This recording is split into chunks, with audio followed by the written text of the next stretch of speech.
surga, kami sangat terima kasih kepada Tuhan. Karena betapa besarnya kasih-Mu bagi kami, sehingga Tuhan pertemukan kami lewat keluarga besar Dorea Ministry Bandung. Tuhan tahu kebutuhan jiwa kami. Tuhan tahu apa yang kami perlukan. Untuk itu mari Engkau berfirman atas kami. Sembuhkan yang sakit, kuatkan yang lemah. Buka jalan bagi mereka yang menghadapi jalan buntu. Dan kami akan melihat perkara-perkara supranatural Tuhan akan kerjakan bagi kami. Segala bentuk pekerjaan kuasa kegelapan, hancurkan, patahkan dalam nama Yesus. Terima kasih Tuhan. Kami siap menyambut firman Tuhan dengan hati yang penuh syukur dalam nama Yesus. Haleluya. Amin. Puji Tuhan, silakan duduk. Shalom. Shalom. Ya, apa kabarnya? Toleh kanan kiri dan katakan kamu makin keren ya. Ya, makin keren ya. Haleluya. Iya, puji Tuhan. Udah keren masih hidup lagi. Aduh, puji Tuhan ya. Masih hidup semua ya. Oke, mari tidak berlambatan kita buka firman Tuhan dalam Markus pasal 4. Markus pasal 4 ayat yang ke-35. Pada hari itu, waktu hari sudah petang, Yesus berkata kepada mereka, marilah kita bertolak ke seberang. Saudara, cerita ini saya yakin bahwa saudara paling hafal. Karena bicara tentang angin ribut diredakan, mungkin dari anak sekolah minggu kita sudah tahu. Dan mungkin sudah 1000-an kali saudara dengar cerita firman Tuhan ini. Tetapi kita akan melihat bagaimana para murid ya, kalau dalam cerita sebelumnya, mereka itu sudah mengalami tanda-tanda dan mujizat yang begitu hebat. Coba bayangkan 5 roti 2 ikan. Wah, bisa kasih makan 5.000 lebih orang. Dan murid menyaksikan semua itu, betapa hebatnya kehadiran Yesus bisa mengubah keadaan. Ya. Kemudian mereka juga mengalami peristiwa di mana Lazarus yang mati dan dibangkitkan. Bukankah itu peristiwa-peristiwa supranatural yang tidak bisa dikerjakan oleh tangan manusia? Dan pada akhirnya Tuhan mengatakan, yuk kita bertolak ke seberang. Karena mungkin Tuhan lihat ya, bagaimana para murid di darat ya kelihatannya lulus. Tapi bagaimana kalau di laut? Ya. Nah, pada akhirnya ayat 35 dikatakan gini, marilah kita bertolak ke seberang.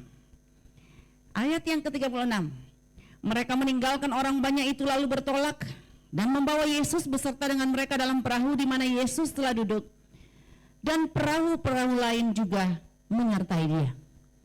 Saudara, orang kalau bepergian naik kapal, kira-kira saudara senang apa enggak ya?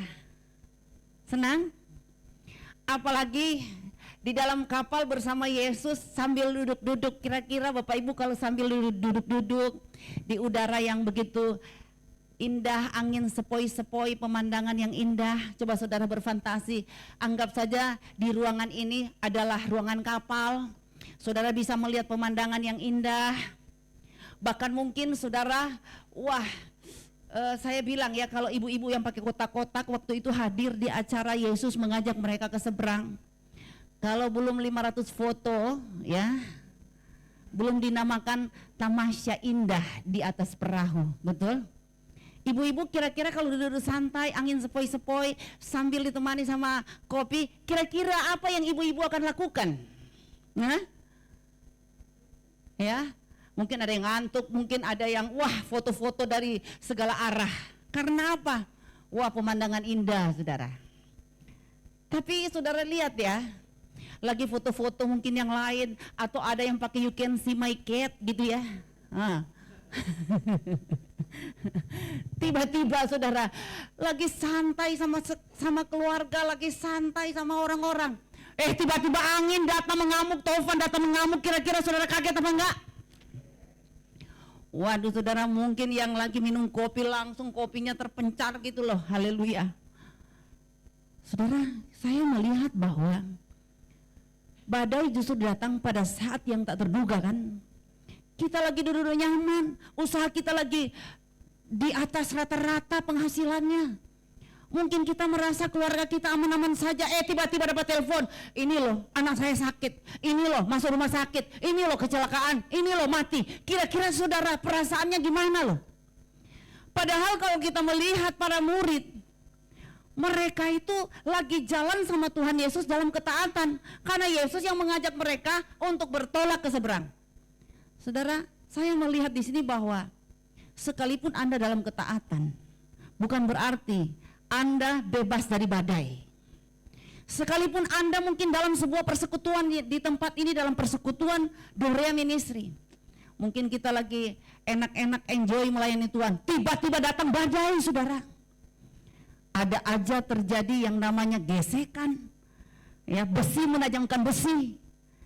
Mungkin saudara kaget, kagok, kok bisa ya seperti ini? Benar Pak Jojo? Benar Ibu istrinya nih, Ibu Linda? Pak Henry? Tiba-tiba lagi anak-anak pelayanan, tiba-tiba terjadi musibah, terjadi masalah, terjadi ledakan. Aduh haleluya, pasti kita kaget. Tapi saya lihat bahwa sekalipun kita mungkin ya berjalan bersama dengan Tuhan Yesus dalam ketaatan, ada kalanya kita diuji dalam hal ini. Ada kalanya kita diberi Tuhan tugas-tugas baru. Apakah engkau tetap akan menjalankan tugasmu? Apakah engkau akan tetap setia dan taat sekalipun badai berkecamuk begitu hebat? Karena saudara ya, badai ini bukan main-main. Ini badai terdahsyat. Kalau mau lihat latar belakang para murid, mereka semua nelayan nih. Banyak yang nelayan ya. Tapi kenapa mereka pun takut menghadapi dahsyatnya badai pada waktu itu? Karena ini belum pernah terjadi Bapak Ibu. Badai ini memang hebat sekali. Nah saudara, saya melihat bahwa sekarang ini kita lagi diuji loh. Besi menajamkan besi. Ada kalanya orang-orang terdekat kita benar-benar menjadi pergumulan kita paling terhebat. Saudara lihat ya, di dalam ayat yang ke-37, lagi duduk-duduk santai, maka mengamuklah taufan yang sangat-sangat dahsyat. Saudara, ada kalanya kita setia sama Tuhan, tiba-tiba yang mengamuk siapa? Suami ya. Yang mengamuk siapa? Mertua. Yang ngamuk siapa? Istri ya. Kadang-kadang kita, waduh kok bisa ya, saya melayani Tuhan kok dia sekarang jadi duri buat saya, kok bisa ngamuk ya?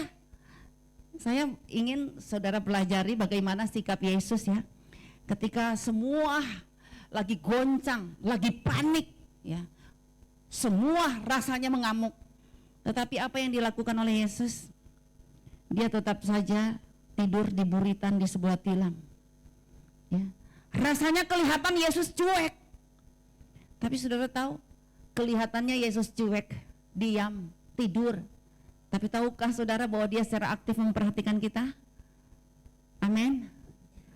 Iya, makanya ya Pak Antonius, saya ingin sampaikan bahwa walaupun ombak berkecamuk hebat, tetapi ada Tuhan selalu ada di dalam perahu rumah tangga kita, yang sanggup membuka jalan, yang sanggup meredakan badai. Misalkan di sini ya, saya tidak begitu kenal satu persatu nama-namanya ya. Tetapi misalkan Ibu Eli lagi mengamuk, Pak Henry ikuti teladan Yesus, lebih baik tidur saja, anggap gak dengar. Nah, ada suami-suami di sini lagi mengamuk, para istri ikutilah teladan Yesus, mending tidur dengan nyenyak. Amin. Daripada menghadapi yang satu lagi mengamuk, terus saudara lagi ngamuk, wah bisa berantakan saudara. Adalah lebih tepat kalau satu lagi mengamuk, satu berlutut saja di hadapan Tuhan. Amin. Karena yang kita tahu, Hanya Tuhan yang dapat meredakan badai. Hanya Tuhan yang dapat menyelesaikan masalahmu. Saudara, ketika ada salah satu jemaat datang di rumah saya sekitar jam 1 pagi. Dia terbang dari luar negeri, saudara, dan dia minta saya bertemu dengan dia. Apa yang dia minta, Bapak Ibu? Dia bilang gini, Bu Hesti, saya datang ke rumah Ibu Hesti ini bukan mau minta doa supaya saya dapat berkat, supaya saya disembuhkan Tuhan. Enggak Bu Hesti, dia bilang. Saya bilang, terus apa Pak? Saya mau minta mati. Hah? Mau minta mati? Terus dia cerita, Bu, saya menghadapi goncangan yang terhebat dan saya nggak bisa tidur, rasa-rasanya kalau bunuh diri tidak berdosa saya sudah lakukan. Saya tanya lagi, ada apa Pak? Dia bilang gini, Ibu tahu saya ini punya hutang 365. Saya bilang gini, 365 M Pak? Oh tidak Bu, sampai dia pakai kode begini, 365 T. Saudara, saya bilang, saya tuh nggak pernah lihat ada 365 T, tetapi saya yakin dengan iman 365 T itu ada, betul? Saya nggak pernah lihat, jujur aja saya nggak ada di rekening segitu Bapak Ibu. Kalau 365 ribu ada, ya. Tapi kalau 365 T nggak ada tuh, ya. Dan waktu itu dia sudah dalam goncangan yang luar biasa. Dia bilang, aku minta mati. Tetapi Tuhan menyuarakan suara kebenaran sebagai sesuatu yang menegaskan bahwa badai yang lagi berkecamuk, ada Tuhan yang dapat meredakan. Saudara, berjalannya waktu, bukan langsung tumpang tangan simsalabim terjadi mujizat dan selesailah hutang itu, tidak Bapak Ibu. Kita harus berkolaborasi dengan Tuhan, tapi kita juga harus ada inisiatif untuk melakukan apa yang Tuhan perintahkan. Dan apa yang terjadi? 2 tahun dia repotkan saya, dikit-dikit telepon, dikit-dikit nangis, dikit-dikit bilang, Bu Hesti saya nggak kuat. Saudara, tapi berjalannya waktu 2 tahun kemudian, dia undang saya di Jakarta, rapat direksi seluruh Indonesia. Dan dia belum kasih tahu saya ya apa yang terjadi. Tapi di situ hal yang spesial ketika dia mengundang saya di perusahaannya. Dan dia mulai bersaksi, dia berdiri di depan kita semua dan dia mengatakan, 2 tahun yang lalu ketika dia dalam persoalan yang begitu berat, dia minta mati sama Tuhan dan dia bilang, Ibu Hesti jadi saksinya. Dan dia bilang, bersyukur kepada Tuhan, Tuhan gak jawab doa saya pada waktu itu. Kalau sampai doa saya minta mati, mungkin saya tidak akan mengalami mujizat seperti sekarang ini saya bisa berdiri. Saudara, apa yang dia saksikan? 2 tahun berlalu, 365 triliun dilunaskan oleh Tuhan dengan cara yang ajaib. Bukankah Tuhan luar biasa? Waduh. Saudara, Tuhan benar-benar membuktikan kepada kita. Ya, duit segitu memang besar sekali saudara. Tetapi Tuhan dapat melakukan mujizat dengan cara yang luar biasa. Dan apa yang tak pernah kita duga, itu yang Tuhan pasti akan kerjakan. Asalkan apa? Ketika ada badai, jangan lari kepada manusia, jangan andalkan keahlianmu, pengalamanmu. Tapi andalkan Tuhan yang mampu melakukan perkara-perkara supranatural yang tak terpikir dengan akal pikiran kita. Nah Bapak Ibu, barusan dia juga mengundang saya di kantornya dan dia juga ada sebuah pergumulan 1 tahun lewat ini. Dan dia bilang gini sama saya, mujizat Bu, puji Tuhan Bu, bisnis di Makassar ya 100 triliun saya yang dapat, puji Tuhan, dan sudah dibayar. Wah, haleluya ya. Apa yang tak pernah diduga itu yang dikerjakan oleh Tuhan. Makanya Bapak Ibu, mungkin sekarang ini Anda fokusnya tertuju kepada badai. Mungkin sekarang ini Anda tertuju dengan sakit penyakitmu. Tetapi yakinlah bahwa Tuhan izinkan semuanya itu untuk melatih kita. Untuk supaya iman kita diperkuat. Karena Tuhan mau supaya kita ini naik level. Jangan hanya menjadi jemaat yang biasa-biasa saja, tapi menjadi jemaat yang militan, jemaat yang luar biasa. Apapun goncangan di luar tidak akan pernah melemahkan iman percayamu kepada Tuhan. Amin. Saya mau tanya, kira-kira di sini ada yang menghadapi badai berkecamuk, adakah yang minta mati? Ada pasti. Karena ada yang konseling sama saya dan mengatakan lebih baik Tuhan angkat saja. Saya dalam hati, iya kalau Tuhan jawab angkat kapok. Haleluya saudara. Ada juga yang bilang gini, Bu Hesti, suami saya gak pulang Bu Hesti. Padahal dulu waktu dalam kesusahan kita selalu berlutut sama-sama di hadapan Tuhan. Tetapi giliran dia diperkaya, dia lupa diri. Sekarang sombongnya luar biasa, merasa diri hebat, merasa diri pintar. Aduh Bu Hesti bagaimana nih Bu Hesti ya, dia sudah gak pulang 1 minggu. Gimana, saya sudah berdoa gak ada jawaban. Gimana Bu Hesti? Saya bilang, mungkin doa ibu sekarang ya, mungkin ya jangan minta dia bertobat, minta belas kasihan Tuhan. Terus apa dong Bu Hesti? Saya bilang, ganti kata-kata untuk berdoa. Kata-katanya seperti apa? Ya, bilang sama Tuhan, hajar dia, haleluya. Ya betul, betul. Karena belagu saudara, ketika kaya selingkuh, haleluya. Ketika kaya lupa diri, sombongnya enggak ketulungan. Terus akhirnya saya bilang, gak usah minta dia bertobat, minta hajar sama Tuhan. Waduh saudara, dia mulai berdoa. Dan dia ternyata ngomong sama suaminya, saya konseling sama seorang hamba Tuhan. Dan hamba Tuhan ini mengatakan bahwa doa saya mungkin sudah salah, terlalu lembek ya. Jadi saya berdoa sekarang, hajar suamiku. Itu kata hamba Tuhan. Waduh saudara, saya ditelepon sama suaminya dan mengatakan, Bu Hesti gak salah tak Ibu Hesti mengajarkan istriku seperti itu. Bukankah harus penuh kasih, minta pertobatan, kok Ibu Hesti malah tambah kompor-kompori istriku. Saya bilang, bukankah firman Tuhan berkata barang siapa ku kasih dia ku hajar, amin. Ya, makanya toleh kanan kiri. Kamu ya, sebelum saya berdoa dihajar, bertobatlah, haleluya. Ada istri-istri bilang, puji Tuhan ini khotbah buat suamiku, haleluya. Ya, kalau memang sudah disentuh dengan kasih, enggak tobat-tobat saudara, kayaknya kita mesti ya doa harus dipertegas Bapak Ibu ya, hajar saja kalau mau Tuhan ya. Dan ternyata setelah dihajar gitu baru ada pertobatan. Saudara, ombak kalau mengamuk saudara, saya percaya itu sebenarnya untuk kebaikan kita. Supaya kita belajar tahu diri dan tahu batas. Bahwa sesungguhnya kita harus sadar. Kita ini hanya hidup oleh kemurahan Tuhan. Jadi apa yang perlu kita sombongkan? Coba lihat para murid ahlinya di dalam badai ya, di dalam laut. Di tengah laut mereka paling ahli, tetapi ketakutan kan. Sementara kita lihat Yesus tenang. Karena Yesus berkuasa untuk menenangkan badai. Saya sudah pernah saksikan di sini bagaimana saya juga pernah protes sama Tuhan. Kenapa kok saya melayani Tuhan? Orang lain didoakan sembuh, sementara waktu itu saya enggak sembuh. Bayangkan saya harus menunggu berapa tahun ya Bapak Ibu. Dari kecil saya itu sering pingsan-pingsan biru-biru saudara ya. Sering kali saudara saya tidak bisa ikut kegiatan sekolah. Mau voli, mau basket, mau apa gitu saudara. Enggak dikasih sama sekolah. Kenapa? Saya punya bawaan sakit jantung Bapak Ibu.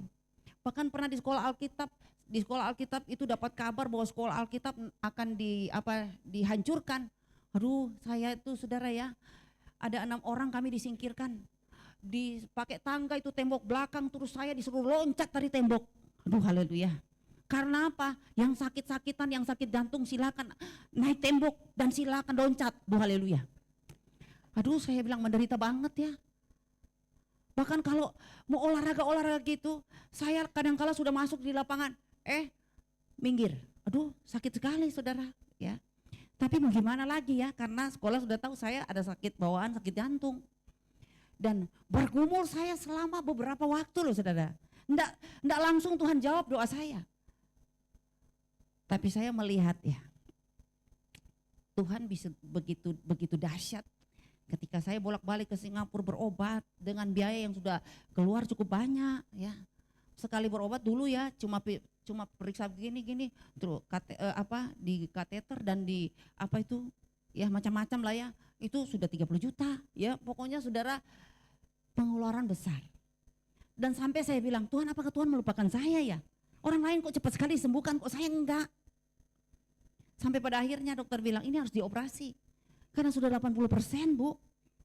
Ya ini saya saksikan lagi saudara ya, supaya saudara tahu bahwa Tuhan mengizinkan supaya kita tahu diri dan tahu batas. Bahwa sesungguhnya kalau Tuhan izinkan, pasti ada sesuatu yang luar biasa Tuhan mau kerjakan. Ya sampai di satu titik saya berobat lagi ke Malaysia dan mereka bilang besok pagi harus dioperasi. Aduh saudara, itu peristiwa yang tidak pernah saya lupa. Karena apa? Aduh, saya merasa kok bisa ya seperti ini, Tuhan kok gak jawab saya. Sampai-sampai ketika divonis bilang sudah 80%, saya dikagetkan sekali saudara ya. Dengan, ya saya sudah pernah cerita di sini ya. 2 minggu sebelum saya operasi, sebelum saya mau ke Malaysia untuk dioperasi, tiba-tiba ada seorang ibu bilang gini sama saya, Bu Esti, Ibu Esti sekarang di mana? Saya di Singapura Bu, di apartemen. Apartemen mana? Saya menyewa apartemen yang paling murah ya. Terus dia bilang gini, Bu Esti nggak boleh di situ. Ibu Esti harus pindah hotel yang paling bagus. Nanti anak saya dari Amerika jemput ibu sekarang. Saudara, waktu sampai di hotel yang paling bagus ya di Singapura, saya tanya, Ibu kenapa Ibu memindahkan saya dari apartemen ke hotel yang bagus, nggak buang-buang duit ah? Dia bilang gini, aku takut sampai aku terlambat, nanti aku menyesal. Maksudnya apa Bu? Ya, dia bilang gini, saya waktu doakan Ibu, saya melihat Ibu seperti slide yang sangat jelas Bu. Antara mimpi dan tidak, itu seperti jelas Bu. Maksudnya apa Bu? Dia bilang, saya melihat Ibu ada di sebuah peti. Saya lihat Ibu pakai baju putih dan ada bunga di dada. Dan Ibu cantik sekali. Waduh haleluya. Saya bilang gini, jika saudara lagi sakit terus ada mimpi seperti itu, enak gak di kuping Bapak Ibu? Walaupun dibilang cantik pakai baju putih ada bunga di dada saudara ya, kalau di dalam peti gimana? Haleluya. Hah? Waduh, saya bilang ini perkataan yang tidak pada tempatnya, ya, tidak pada waktunya, Bapak Ibu. Dalam hati, kalau gitu nggak usah telepon kali ya, nggak usah jelaskan mimpinya secara detail, ya. Karena apa? Itu bukan membahagiakan saya, tapi itu menyedihkan saya. Tapi sudahlah, saya bilang mungkin ibu ini terlalu mengasihi saya sehingga terbawa dalam alam sadar, ya. Setelah itu saya kan sudah bilang ke dokter Singapura saya minta 2 minggu, oke. Nah. Saya pulang ke Indonesia, tiba-tiba mahasiswa saya telepon saya begini, Bu saya mau ke gereja Ibu. Oh iya. Tahu-tahu dia bilang, Ibu bisa minta waktu gak sebentar? Oh bisa. Tahu-tahu dia bilang gini, Westi maaf ya, saya bisa ngomong gak? Bisa. Tapi gimana ya, mau ngomong gak ya? Duh haleluya, mau ngomong gak ya? Ya ngomong aja, sungkan ya Bu, Ibu gak marah? Enggak. Terus dia bilang lagi, Bu saya mimpi Ibu mati loh. Hah? Ya, saudara, saya juga masih berpikir positif. Saya bilang, oh berarti dia sayang saya sampai ingat saya. Tiba-tiba ada lagi satu jemaat dari Kediri, dari Tahupo ya, yang punya Tahupo Kediri. Dia juga bilang gini, Bu Esti, Ibu Esti mau operasi ya? Terus saya ini dibilang Tuhan bahwa ada sesuatu yang akan terjadi. Saya tanya sesuatu apa? Ya saya mimpi Ibu mati. Duh haleluya saudara ya. Ya sudahlah, saya selalu berpikir positif bahwa ya mereka ini cinta saya.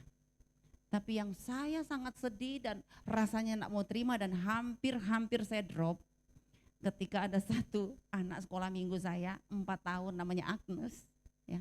Dia bilang gini sama saya kan jadi penerima tamu di gereja. Tiba-tiba Agnes datang dengan sukacita. Wah, dia sambil loncat-loncat dia bilang, "Mami, apa kabar?" Ya saya bilang, "Ya baik, kamu gimana Agnes?" Nah, dia ini sakit ginjal dan dokter bilang tinggal 20%. Ya. Badannya sudah bengkak Bapak Ibu. Terus dia bilang gini sama saya, "Mami, tadi malam Agnes senang sekali." Ya. "Kenapa Agnes?" "Iya, karena Agnes mimpi Agnes ada di surga loh Mami." "Oh ya?" Karena dia bilang surga, saya penasaran, saya kan gak pernah masuk surga. Ya, tiba-tiba dia bilang, "Iya Mami di surga itu, waduh bagus-bagus Mami, ada bunga yang macam-macam, pokoknya indah-indah, warna-warni. Pokoknya Agnes senang sekali di surga Mami, karena di surga itu cantik banget, bagus banget." Wah, saking saya penasaran, saya ikuti bokongnya. Terus Agnes di mana surganya? Terus dia bilang apa? Iya mami, pokoknya itu apa, kupu-kupu itu berterbangan di bunga-bunga yang warna-warni itu loh mami. Dan Agnes senang sekali, dia bilang, Agnes senang sekali mami, waktu ada di taman yang satu, itu taman indah juga, banyak kembang-kembang, banyak kupu-kupu, dan Agnes senang sekali mami, ternyata mami ada di situ. Aduh haleluya. Wah, saya kaget Bapak Ibu ya. Hah, mami ada di situ? Iya, jadi kita berdua, mami ada di situ. Aduh ajaib. Saya mulai menghubungkan, kalau saya divonis dokter tinggal 80%, dia tinggal 20%, maka genaplah 100%. Di situ saya langsung drop Bapak Ibu ya.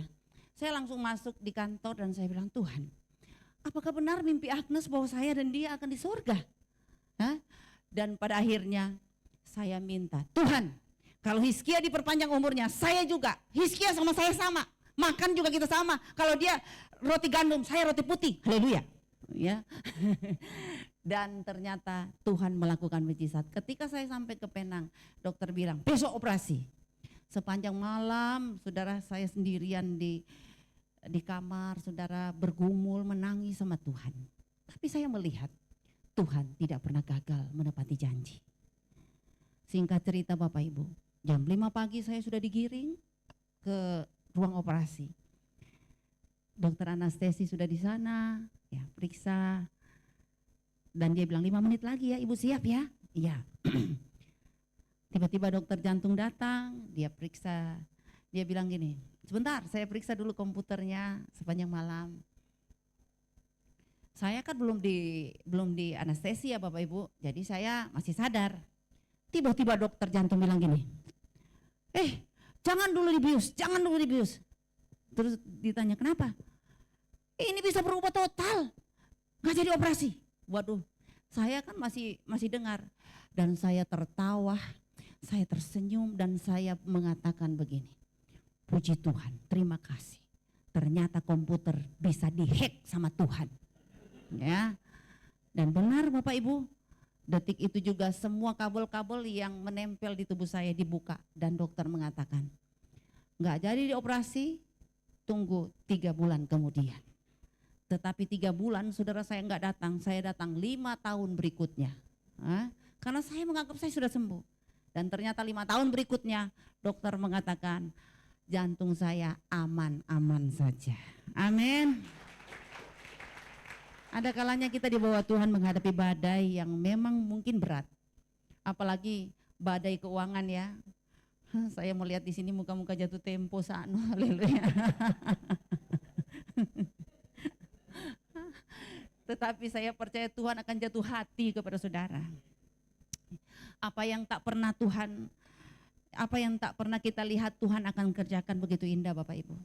Atau mungkin ada anak-anak muda yang berkata, Tuhan, sampai kapan saya akan dapat jodoh Tuhan? Kayaknya umur makin bertambah, siapakah jodohku? Bukankah orang tuaku sudah doa? Aku juga sudah doa, tapi sampai detik ini belum ada jodoh. Bapak Ibu, ya anak-anak muda, terus ikuti alurnya Tuhan. Ya, karena sekarang angka perceraian cukup tinggi Bapak Ibu ya. Buat apa dipercepat tapi di tengah jalan hancur? Ada lebih tepat kita mengikuti apa yang Tuhan mau. Karena untuk cari jodoh Bapak Ibu ya, enggak gampang. Ya. Untuk kita mencari siapa yang akan mendampingi anak-anak kita, itu juga tidak gampang Bapak Ibu. Ya. Karena ya anak-anak muda, mana anak-anak muda coba angkat tangan. Angkat tangan anak muda. Aduh, ya, yang duda-duda nggak usah kali, yang duda di depan nggak usah kali, anak-anak muda, ya. Kalau mau cari pasangan, ya, harus Anda coba pergi ke tol, ya. Kalau mau masuk dalam pernikahan, harus lihat, ya, tulisan di tol. Saldo sudah cukup belum? Jangan saudara, ya, jangan Anda masuk di Pertamina dan Anda selalu dikatakan begini, mulai dari nol ya. Saudara, semua harus bergumul Bapak Ibu, semua harus berdoa. Ya, karena anak-anak muda sekarang nggak mau mulai dari nol ya. Kalau isi bensin nggak mau mulai dari nol ya. Pinginnya sudah meroket gitu ya. Maunya ibu-ibu di sini kira-kira kalau pingin dapat jodoh anak, kira-kira mau yang mulai dari nol atau saldo cukup? Saldo cukup. Kok yang jawab ibu-ibu janda di sebelah kiri? Ya, karena maunya kita ya supaya semua enak gitu, nggak mau lagi kena taufan gitu ya, nggak mau lagi kena badai. Tapi saya yakin ketika kita menabur dalam kebaikan, Tuhan akan memberikan kita tuaian yang luar biasa. Sehingga ketika anakmu akan menikah, saldonya cukup. Amin. Nggak mulai dari nol, ya Bapak ya. Tuhan pasti sudah menyediakan yang tepat dan yang terbaik. Amin. Nah, ayat 38. Pada waktu itu Yesus sedang tidur di buritan di sebuah tilam. Maka murid-muridnya membangunkan dia dan berkata kepadanya, "Guru, engkau tidak peduli kalau kita binasa?" Saudara lihat ya, ada banyak kali ketika kita menghadapi badai, kita selalu cari kambing hitam. Kita selalu mengatakan, ini karena lu, ini karena kamu. Waduh, haleluya. Tidakkah kita menyadari bahwa kita yang lagi diproses oleh Tuhan? Jangan salahkan siapa-siapa, apalagi menyalahkan Tuhan. Tuhan, saya sudah setia loh Tuhan. Saya sudah melayani di Dore Ministry, kenapa saya dihancurkan, disalahkan, direndahkan, difitnah, dihancurkan. Saya sudah melayani setia di gereja saya, tapi kenapa loh Tuhan seperti ini? Saya ingin katakan, nggak usah salahkan siapa-siapa, koreksi diri. Ya, nggak usah salahkan siapa-siapa, berlutut di kaki Tuhan saja. Sambil Anda nyanyi, ya mana penyanyinya coba ke depan. Kalau Anda lagi kena badai, kalau Anda lagi kena masalah, nyanyi aja sama Tuhan. Ku kan berdiri di tengah badai dengan kekuatan yang kau berikan, sampai kapanpun ku kan bertahan, karena Yesus selalu menopang hidupku. Saudara, saya percaya ketika engkau berlutut di kaki Tuhan, badai boleh berkecamuk, tapi engkau tidak akan kehilangan damai sejahtera, engkau tidak akan kehilangan sukacita. Dan saya percaya ketika engkau taruh percaya kepada Tuhan, Tuhan pasti turun tangan di waktu yang tepat. Jangan pernah salahkan siapapun. Sambil engkau mungkin nyindir orang, nyindir suami, nyindir istri dengan pujian ini. Nada deh. Deh, ya. Salah. Ya, ya. Karena kita kan cepat sekali menghakimi orang ya, menyalahkan siapapun, dan mungkin kita akan nyanyi menyindir suami, menyindir si A si B dengan mengatakan begini. Menyesal aku kembali ke kota Bandung, bila tahu kenyataannya kita tega kau dustai cinta yang tulus ini. Lebih baik aku gak balik ke Bandung. Haleluya. Saudara, gak usah menyesali semua yang sudah terjadi, sebab yang Tuhan izinkan pasti punya nilai untuk memperbesar kapasitas saudara, untuk membuat saudara makin tahu bahwa Tuhan punya rencana yang luar biasa. Amin. Saya paling senang sekali itu ya, lagu nostalgia ini ya. Ya, nada dia lagi. Ya. Gak usah kita mempertanyakan, gak usah kita mengingat Mesir ketika datang badai. Ya, kita nyanyi dulu ya sama-sama. Kau bukan yang dulu lagi. Aduh, rendah. Ini mereka nggak pernah masuk diskotik soalnya. Ya coba Dede.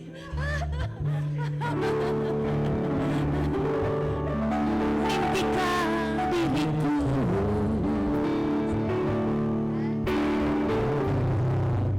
dirimu, tunjuk suamimu dan istrimu. Walau kau berada dekat di sisiku, mana Pak Henry, namun terasa jauh. Mari para istri mengatakan sama-sama, kau bukan yang lagi. Mari sama-sama istri di sini, kau bukan yang lagi.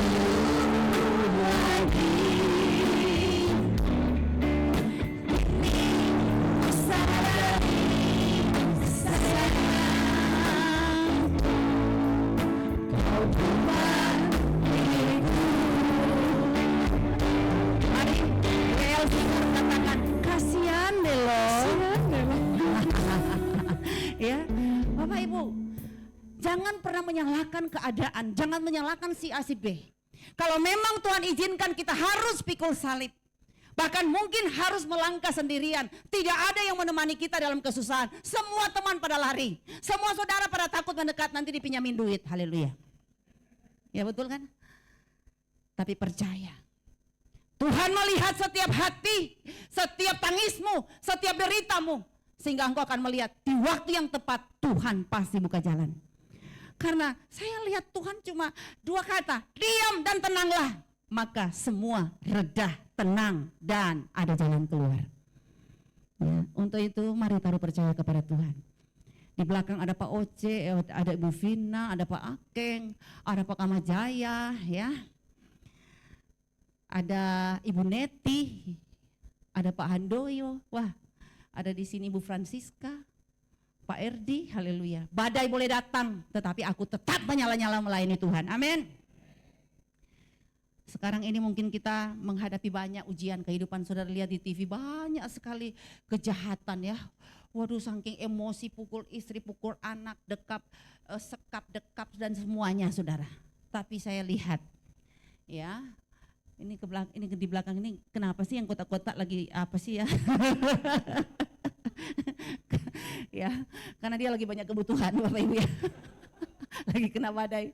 Ya, saudara percaya saja, ketika engkau selalu hadirkan Tuhan, maka badai pasti diredakan. Ya, Tuhan pasti punya jalan keluar, asalkan Anda enggak emosi, enggak marah-marah, enggak ngamuk, yakin bahwa Tuhan sedang mempersiapkan jalan baru.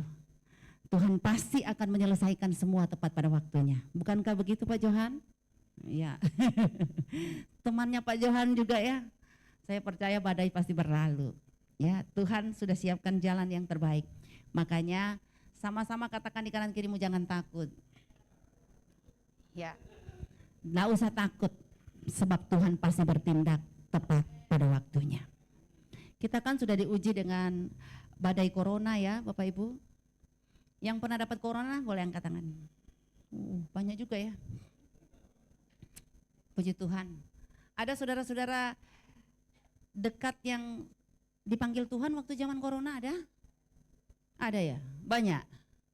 Dan Anda yang kena corona kenapa nggak mati ikutan? Hah? Hah? Oh, ditolak karena masih banyak dosa, masih banyak cicilan. Haleluya. Jadi berbahagialah kalau kita masih diperpanjang umurnya. Ya Pak Tony ya? Ya, Ibu Yeni ya? Kalau sampai hari ini kita masih hidup, berarti masih ada tugas. Ya, kalau Pak Erdi sih ditolak sama surga. Ya, karena masih ada yang perlu diselesaikan. Masih ada yang perlu dibereskan. Ya, jadi saudara, dengan Tuhan perpanjang hidup kita, hendaklah kita jadi berkat bagi banyak orang. Badai boleh berkecamuk hebat, tetapi saya percaya engkau dan saya tidak akan binasa. Karena Tuhan selalu ada di perahu rumah tangga kita. Gak usah khawatir karena masih ada Yesus di perahu. Gak usah panik. Anda lagi ditarik dari zona nyaman, tetapi untuk sebuah pertumbuhan iman yang hebat. Supaya Anda jadi berkat bagi banyak orang. Amin.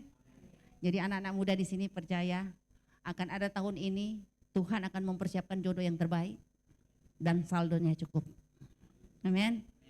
Kalau mulai dari nol mikir, haleluya. Jangan khawatir bahwa sebagaimana angin ribut bisa diredakan, maka angin tofan, badai yang lagi berkecamuk dalam ekonomimu, Tuhan pasti akan selesaikan. Karena Tuhan mampu menyelesaikan. Oke, bangkit berdiri. Kita akan sama-sama memuji Tuhan. Ya, kita akan sama-sama masuk dalam hadirat Tuhan. Saudara, 2 menit saudara minta kepada Tuhan apa yang saudara inginkan, apa yang menjadi kebutuhanmu, apa yang menjadi goncanganmu. Percayalah bahwa apa yang engkau sebutkan dalam doamu sekarang ini, Tuhan yang melihat dari tempat yang maha tinggi. Tuhan yang akan membuka pintu-pintu mujizat buat saudara. Dalam nama Yesus, keuangan kami diberkati, dipulihkan oleh Tuhan. Usaha kami diberkati oleh Tuhan. Anak-anak kami dapat pekerjaan yang tepat, dapat jodoh yang terbaik. Terima kasih Tuhan. Haleluya. Haleluya Tuhan. Hidup ini adalah kesempatan. Hidup ini untuk melayani Tuhan. Jangan sia-siakan waktu yang berhenti. Hidup ini harus jadi berkat. Hidup ini adalah kesempatan. Saya minta Pak Kamajaya akan berdoa. Adalah kesempatan. Hidup ini untuk melayani Tuhan. Amin. Jangan sia-siakan waktu yang berhenti. Hidup ini harus jadi berkat. Pulanglah dengan damai, pulanglah dengan sukacita.